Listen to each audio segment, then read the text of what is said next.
You guys want Kage that badly, huh? Fine. Let's talk about Kage. Kage is, for all intents and purposes, evil Ryu, except this time given his own name and form.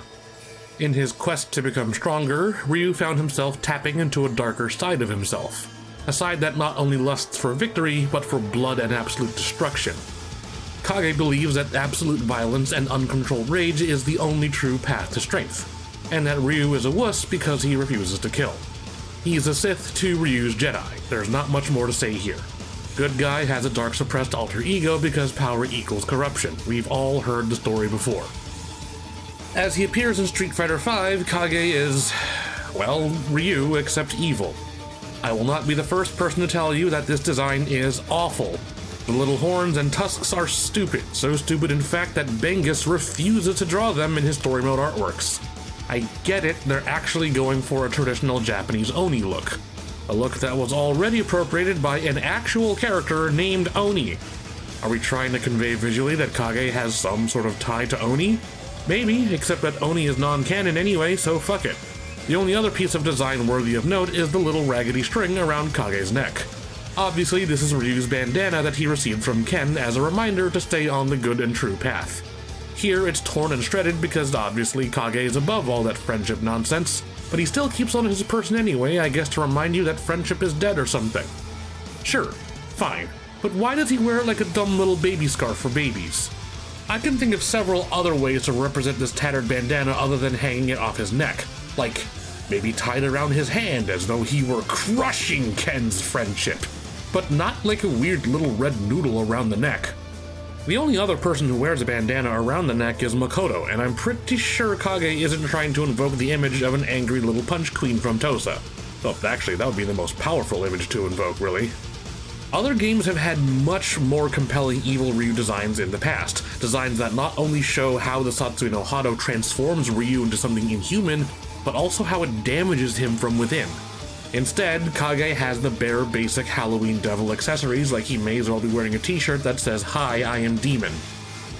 It's at this point that I have to be frank and admit that I have never liked Evil Ryu as a character, and that any game where Evil Ryu is selectable is a wasted character slot that's just padding out roster space.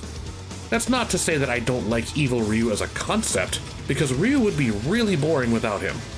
The presence of Evil Ryu is what gives Ryu any semblance of depth. It allows Ryu to question what fighting truly means, and if strength is truly defined only by one's power to harm, kill, and destroy.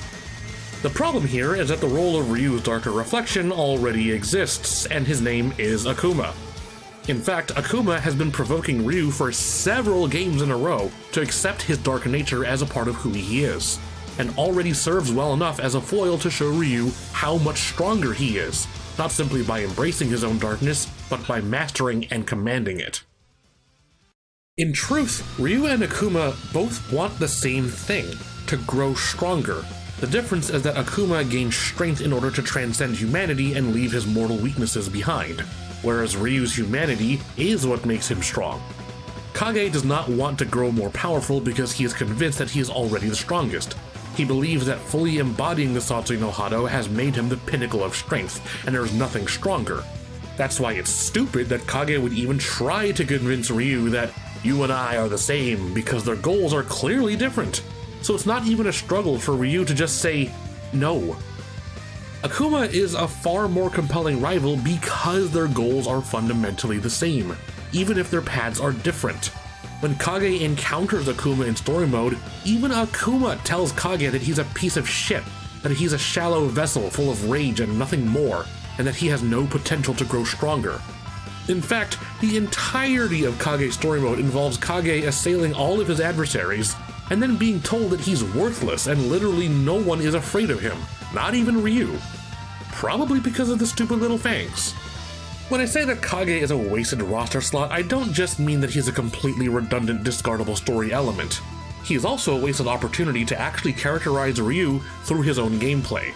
The fact that Kage's moveset is designed to be a much more aggressive and combo-centric version of Ryu is beside the point, since again, that's already Akuma. If Kage was meant to exist as a central piece of Ryu's internal struggle, then he doesn't deserve a spot on the roster because it robs Ryu of any potential storytelling he could have through his own gameplay. This is admittedly always a design challenge with Ryu because adding complexities and systems to Ryu is antithetical to his function in the roster as being simple and easy to pick up. People don't pick Ryu because they want to ponder the dichotomy of strength as a means of destruction versus the practice of focus and discipline. They pick Ryu because they want a fireball, a DP, and a hurricane kick. This would be nearly impossible to achieve in any other game, but Street Fighter V gives us the perfect avenue to implement Evil Ryu as an extension of Ryu himself. How, you ask?